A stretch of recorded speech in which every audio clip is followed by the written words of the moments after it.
Para fins didáticos, a Sauber cortou ao meio um carro de corrida. Esses carros, por regulamento, têm que obedecer a um peso mínimo. Para 2014, esse peso foi aumentado em 50 quilos em relação a 2013.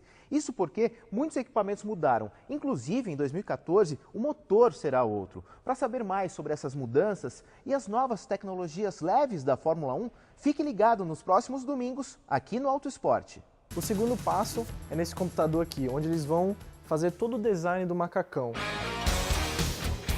Ele tem agora todo o desenho e ele colocou aqui, ó, o Nomex, que é o tecido que vai ser feito o macacão. Esse tecido aqui, ele é à prova de fogo e é muito fino e muito leve, é impressionante. E são 3 camadas que vão. Tem essa camada aqui, que é a camada de fora, e vai ter mais outras 2 camadas. E como sempre, a obsessão com o peso, mesmo nos detalhes. Por exemplo, os logotipos dos patrocinadores são impressos em vez de bordados. A Fórmula 1 vai passar em 2014 por uma grande revolução. Isso porque o coração do carro, que fica aqui na parte de trás, vai mudar. Saem os motores V8 aspirados e entram motores menores, V6 turbinados, com reaproveitamento de energia. Isso faz com que todo o carro seja repensado, porque não é só o consumo que vai ser diferente e o jeito que o motor trabalha. O peso dessa estrutura toda também vai ser diferente.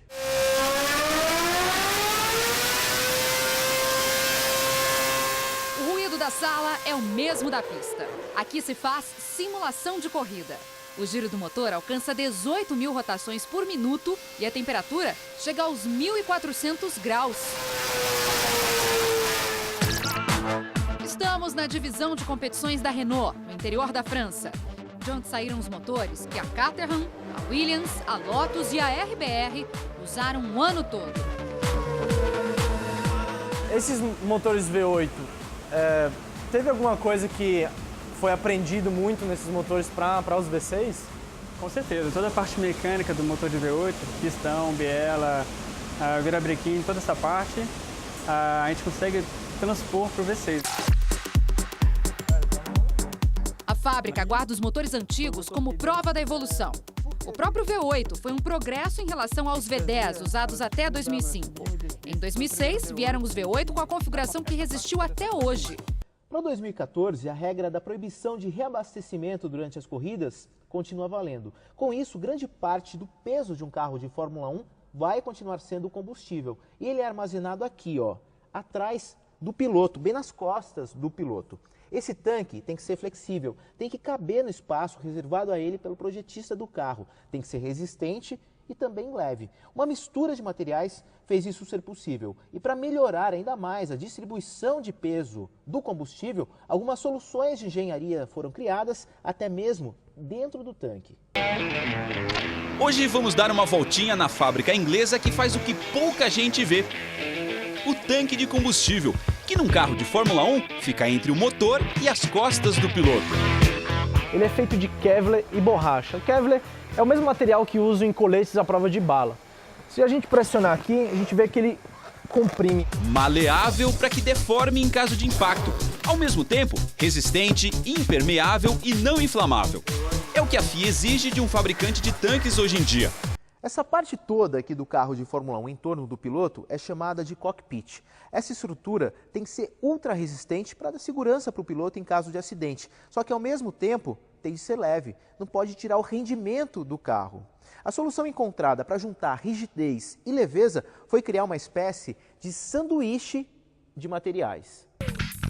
Desse conjunto de fios nasce o material mais importante da Fórmula 1. A fibra de carbono é um composto químico da família do plástico. Do fio de carbono são feitas as mantas, que aplicadas sobre o molde dão o formato da peça. Depois, ela ganha uma cobertura de tecido e vai para a autoclave, esse forno gigante. Em seguida, mais mantas, outra vez o forno e aí sim, fim do processo. Durante muito tempo, os carros de Fórmula 1 carregaram as cores do país de origem de suas equipes. Por exemplo, vermelho para a Itália, verde para a Inglaterra. Depois que isso mudou, qualquer cor passou a valer. Isso varia muito de acordo com o patrocinador de cada equipe. Por baixo da pintura, todo carro de Fórmula 1 é preto, que é a cor da fibra de carbono. E quanto mais clara for a pintura, mais difícil é deixar essa pintura leve, porque mais camadas são necessárias para cobrir o fundo escuro. E uma camada a mais ou uma camada a menos de tinta pode fazer diferença de até segundos depois de uma corrida. E na Fórmula 1, cada milésimo de segundo vale muito. A cada corrida, uma nova pintura. Carro de Fórmula 1 só vai para a pista depois de um banho de tinta. Para saber um pouco mais, fomos ao quartel-general da McLaren e também ao da Mercedes na Inglaterra. As duas equipes aplicam 4 camadas de tinta na carenagem de fibra de carbono, o que faz o peso do carro aumentar cerca de 2 quilos. E já foi bem mais. Nos últimos 6 anos, eles reduziram pela metade, quer dizer, quase 1 quilo que eles economizaram de tinta. Isso representa mais ou menos 1/10 de segundo. Nesta temporada, a McLaren e a Mercedes vão continuar usando o prata como base dos carros. Para variar um pouco, a Mercedes deu umas pinceladas de preto na cobertura do motor. Na Fórmula 1, sobra para todo mundo perder peso, até mesmo para o piloto. Com o Luiz Razia aqui não foi diferente. Tudo bem, Razia? Tudo bom. Quando eu cheguei na Fórmula 1 já me avisaram, precisa perder 3 quilos. A posição do piloto no cockpit também é pensada para economizar peso, para uma melhor distribuição de peso. É uma posição confortável que vocês ficam aí? É uma posição um pouco estranha, deitado praticamente, mas o banco em si ele é confortável porque é a forma do corpo do piloto. E aqui vai o cinto de segurança, né? Quantos pontos são esse cinto? São 6 pontos, 2 aqui na lateral da perna, 2 na cintura e aqui 2 que vai na parte de cima do ombro. E o curioso é que até o cinto de segurança tem uma tecnologia pensada na economia de peso. E é o Razia que vai mostrar como isso é possível.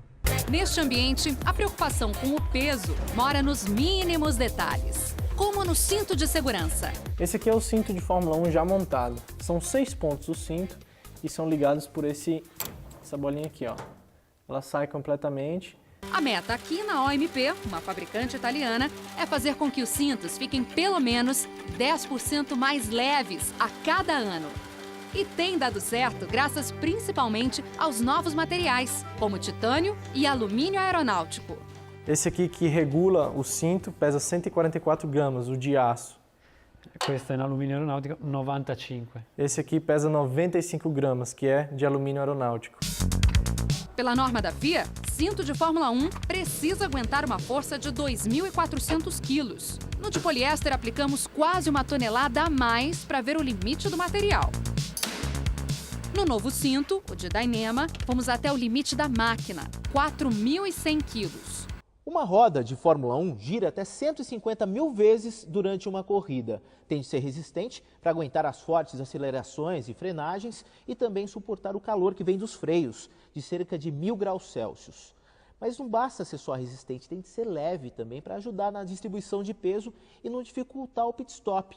Ela não pode dificultar o trabalho dos mecânicos no pit stop e não tornar essas paradas muito lentas. A solução encontrada pelos fabricantes foi desenvolver a roda a partir do magnésio. Mas o material utilizado não é tudo. O jeito que esse magnésio é trabalhado é que também faz a diferença. A OZ, esta fábrica no norte da Itália, começou trabalhando nos anos 80 com alumínio e magnésio fundido. Antes, a Fórmula 1 usava ferro, depois uma liga de metais, até chegar ao magnésio forjado, que pesa menos que o alumínio, menos que o titânio e menos que o aço. Se a gente observar aqui, ela tem vários trabalhos aerodinâmicos. E, por exemplo, essas partes aqui, elas todas são pensadas para direcionar o ar, tanto para refrigerar o sistema de freios, mas também para empurrar o carro para baixo.